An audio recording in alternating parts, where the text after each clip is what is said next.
나라 나오나니 그가 너를 볼 때 그의 마음이 기쁨이 있을 것이라. 너는 그에게 말하고 그의 입에 할 말을 주라. 내가 내 입과 그의 입에 함께 있어서 너희들이 행할 일을 가르치리라. 그가 너를 대신하여 백성에게 말할 것이요 그는 내 입을 대신할 것이며 너는 그에게 하나님같이 되리라. 너는 이 지팡이를 손에 잡고 이것으로 이적을 행할지니라. 아멘.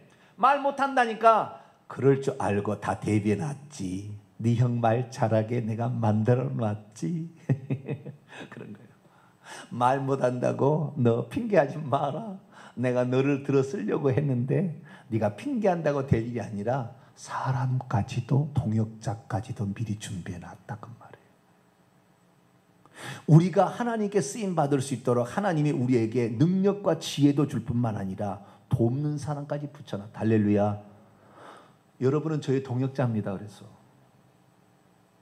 여러분은 천국에 가면 제가 받을 상급도 같이 받을 거예요.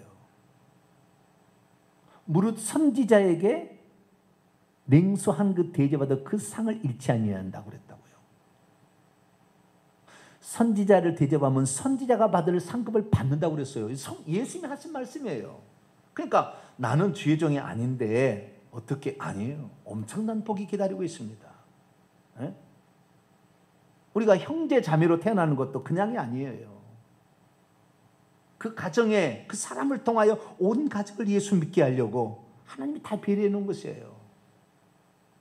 그것을 알고 가야 돼요. 하나님께서는 그래서요 어떤 사람을 쓰실 때 그 사람이 잡으려고 못하겠다 그러면 알았어 너 아니에요. 하나님이 들었을 사람은 핑계할 수 없도록 다 대비를 해놓고 심지어 말 못한다면 말 잘하는 형까지 만들어 놓고 가게 한다 그 말이에요. 그러니 주님이 말씀하실 때는 아멘 그래야 돼요. 할렐루야. 예? 여기 참 13절을 보면 재밌어요. 오 주여 보낼 만한 자를 보내소서. 이사야 6장을 읽어보세요. 누가 나를 위하여 갈 거 그랬더니 뭐요? 이사야는 나를 보내소서 이렇게 얘기하잖아요. 아주 그냥 이사야는 믿음이 확 있는 것 같은데 모세는 믿음이 확 없는 것 같아요. 그죠? 느낌은 그래요. 아시겠죠? 정반대 말을 하고 있으니까. 그런데 우리가 여기서 깨달을 수 있는 건 뭐냐면 그러니까 모세가 믿음이 없다 그 말이 아니라 모세는 다 확인하고 싶었던 거예요. 하나님이 진정 나와 함께하는 것이냐 아닌 것을 확인하고 싶었던 거예요. 신중하고 있어요 지금. 신중하게 가는 거예요. 진짜 하나님이 나와 함께한다는데 어떤 것으로 함께하고 어떤 것으로 함께하는지 당신이 준비해 놓은 것을 한번 보여주십시오라고 해서 나는 하나님께서 나에게 주신 이 사명을 나는 목숨 다해 감당할 텐데 하나님이 준비한 것이 이런 거 있습니까? 아멘. 나를 위한 쓰심이 확실하군요. 그렇게 알려고 신중하게 가는 것이지 믿음이 없어서 주여 지금까지 얼마나 뭘 많이 말해주고 했는데 주여 보낼 만한 자를 보내소서 이렇게 얘기했겠어요? 하나님 앞에서도 하나님이 얼마나 당신과 함께 할 것인가에 관하여 신중하게 접근하고 있는 모습을 발견하게 됩니다. 표징을 구하는 거 이건 나쁜 게 아니에요. 사사기를 읽어보게 되면 기드온 사사가 나와요. 6번째, 7번째 사사인가요? 기드온 사사가 나오는데 기드온이 이 미디안 족속이 말이죠. 벌떼처럼 올라와서 므낫세 지파의 땅을 막 먹어 들어갔어요. 아말렉 족속하고 또 그 에돔 족속하고 합쳐가지고 동방 족속하고. 그럴 때 하나님께서 어느 날 이 뺏어가니까 곡물을 뺏어가니까 포도도 칠해서 몰래 곡식 이렇게 타작하다가 천사가 나타나는 거예요.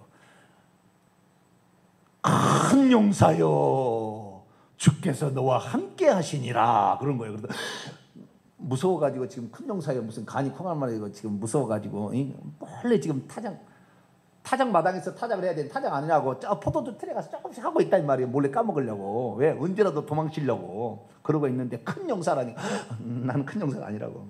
에?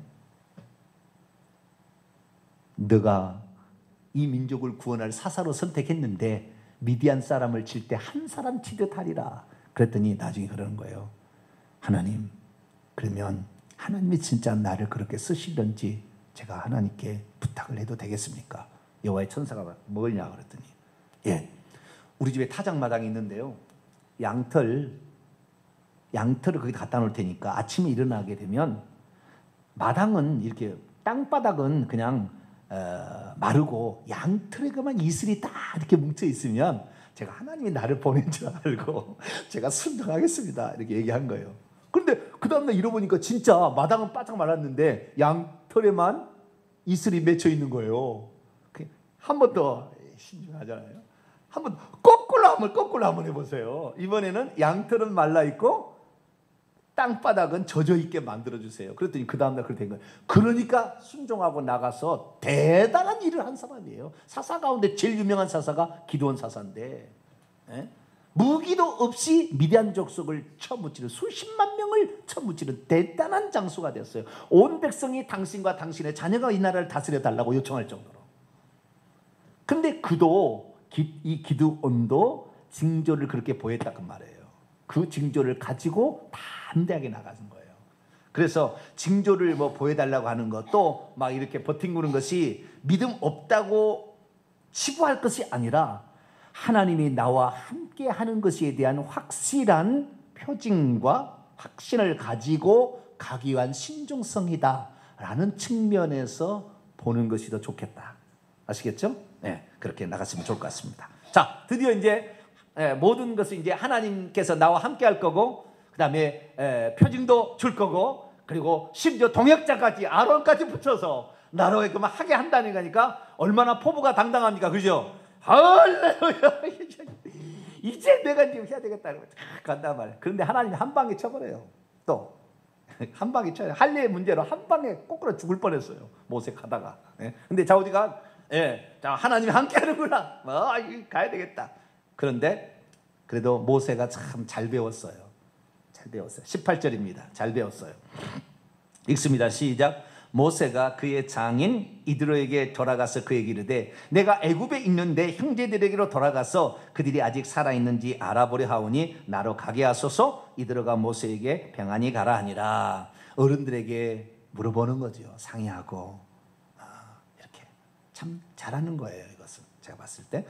19절 하나님께서도 말씀하십니다. 시작. 여호와께서 미디안에게 모세에게 이르시되 애굽으로 돌아가라. 네 목숨을 노리던 자가 다 죽었느니라. 사람과 하나님에게 다 허락을 딱 두게 했어요. 사람과 하나님에게. 어떤 사람들은 주의 종이 되는데요, 자기가 하고 싶어 하는 사람도 있어요. 하나님이 허락하지 않았는데. 어떤 사람은 하나님이 허락했는데 사람이 하지 말라고 했다, 어머니가 하지 말라고 했다 아는 사람도 있더라고요.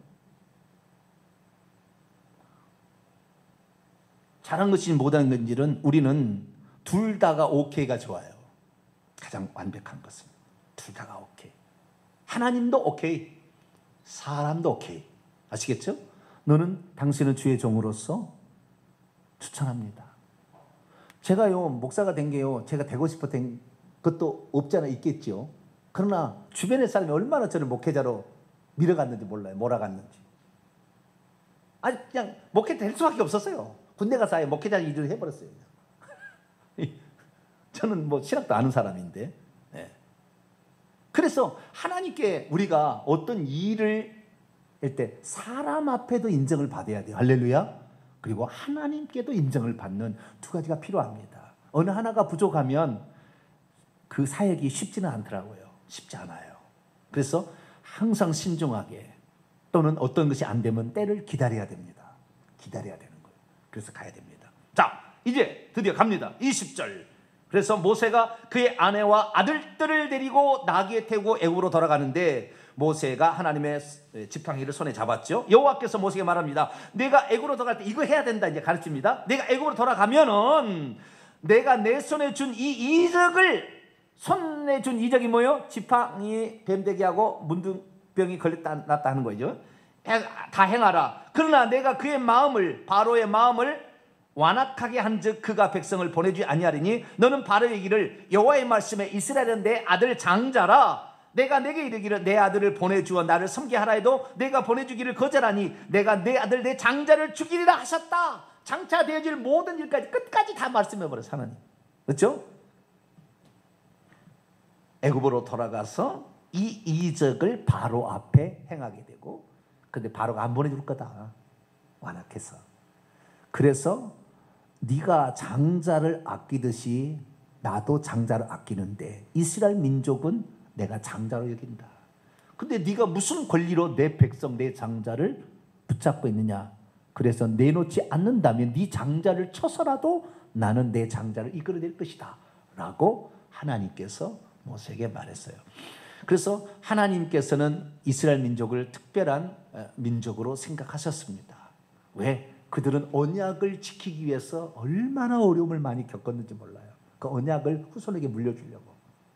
그래서 우리는 그 공로는 알아야 돼요. 그래서 하나님께서 오늘날의 이스라엘 민족이 저렇게 메시아를 죽인 잘못된 민족이었지만 그들이 조상들이 한 일이 있기 때문에 하나님께서 중동에 둘러싸이도록 안 망하게 하는 거예요. 좀 은혜가 있는 거예요. 왜? 그들의 조상들이 한 피가 있잖아요. 그 고생이 있잖아요. 그래서 하나님께서는 늘 첫 것을 귀중하게 여기시는데 교회에서도 또는 우리가 어떤 집안에서도 처음 믿는 것이 상당히 중요합니다. 하나님은 첫 것을 매우 귀중하게 여기고요. 첫 것을 건드리는 거 가만 안 놔둬요. 첫 것을 건드리는 거. 그래서 처음 것이 항상 거룩합니다. 여러분 첫 열매를 드릴 수 있도록 우리 아이들에게 너 직장 가면 첫 열매가 하나님께 드려야 네 일평생이 먹을 걸 책임진다. 첫 열매를 드리라고 이렇게 얘기를 하세요. 11조도 마찬가지로 우리가 번 소득에 처음 것을 먼저 떼어서 주는 거 아니에요, 하나님께. 그럼 나머지는 지켜주시는 거야. 권리를 우리에게 주시는 거잖아요. 그렇듯이 항상 하나님 것을 먼저 첫 것을 하나님께 주시고 일주일에 일요일이 저 뒤에 있는 게 아니에요. 일주일이 주간의 첫날이잖아요. 그죠? 저 뒤에 토요일 다음에 있고 그다음에 월요일이 첫날 시작되는 게 아니라고요. 달력을 보시면